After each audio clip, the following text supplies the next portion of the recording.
Hello guys, तो कैसे हैं आप लोग। उम्मीद करता हूं कि आप सब बहुत अच्छे हैं। ये कहानी लव मैरिज किए हुए राशिदा और आसिफ की है। आसिफ की माँ जाहिदा पहले तो राशिदा को थोड़ा भी पसंद नहीं करती, क्योंकि जाहिदा अपनी बहन नजमा की बेटी से आसिफ का निकाह करना चाहती थी। मगर आसिफ राशिदा को पसंद करता था, इसीलिए कुछ कह ना पाई। मगर राशिदा भी आसिफ की माँ जाहिदा से घुल मिल गई और खिदमत करने लगी, जिसे जाहिदा भी राशिदा को पसंद करने लगी। और जाहिदा की बहन नजमा को ये बात बिल्कुल भी नहीं पसंद थी, मगर अंदर ही अंदर राशिदा को बर्बाद करना चाहती। और इसी तरह एक दिन काला जादू करने वाले बाबा के पास जाकर एक सोने के कड़े पर कुछ दम करा के और एक मुर्दे का खून लगाकर ले आई। और फिर जब राशिदा प्रेग्नेंट थी, उसे ये कीमती तोहफा गिफ्ट की तरह दे देती है। पहले तो राशिदा मना करती है, मगर नजमा उसे अपनी बेटी कहकर उस कड़े को पहना देती है। और फिर एक ही हफ्ते के बाद वो कड़ा अपना काम करने लगता है। राशिदा को कुछ अजीब व गरीब ख्वाब आने लगे और उसे हर जगह मुर्दे दिखाई देने लगे। और वो बहुत ही बीमार हो चुकी थी, और जो बच्चा राशिदा के कोख में पल रहा था वो इस दुनिया में आ ना पाया। और इस सदमे से राशिदा और आसिफ बहुत ही रोने लगे।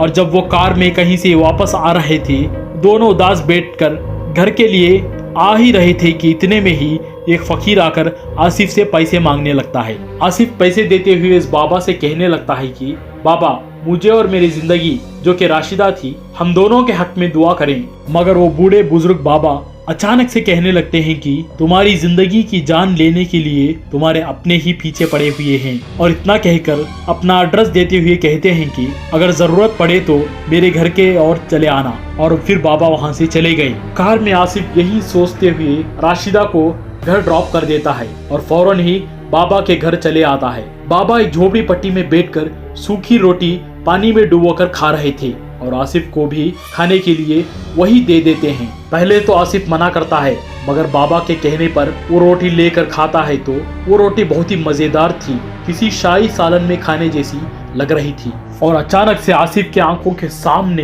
किसी विजुअल इफेक्ट्स की तरह हवा में ही सारा खेल नजमा का दिखाई देने लगता है कि किस तरह नजमा ने उस काले जादू के जरिए उस कड़े को आसिफ की बीवी को पहनाया हुआ है। और फिर आसिफ घर वापस आकर ये सारी बातें अपनी माँ को कह देता है। और आसिफ की माँ नजमा को बहला फुसला कर नजमा को उसी बाबा के पास ले आते हैं। और फिर बाबा नजमा के हाथों से कड़े को राशिदा के हाथ से निकालने लगाते हैं और उसी कड़े को नजमा की बेटी के हाथ में डालने को कहते हैं। पहले तो नजमा नहीं डालती, मगर जब बाबा गुस्से से अपनी नजरों से देखते हैं तो नजमा उस कड़े को डाल देती है और कुछ भी कहे बिना खामोश बैठ जाती है। और नजमा की बेटी तड़पने लगती है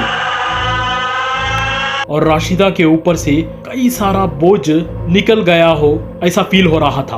और फिर अपने होश में आकर नजमा अपनी बेटी को तड़पती हुई देखती है और फिर गिड़गिड़ाती हुई रोती हुई माफी मांगने लगती है। और फिर नजमा की बेटी रोती रोती कहती है कि अम्मी, ये मुझे मार देंगे।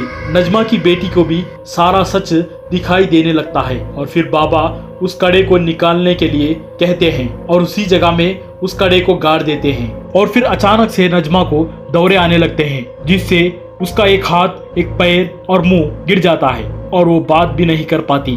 और कुछ इस तरह बुरे कामों का अंजाम बुरा ही होता है। इसी तरह की कहानियां जानने के लिए हमारे चैनल को सब्सक्राइब करें, लाइक और कमेंट करना ना भूलें। मैं आपसे मिलूंगा अगली कहानी में, तब तक अपना ख्याल रखें। Thank you very much.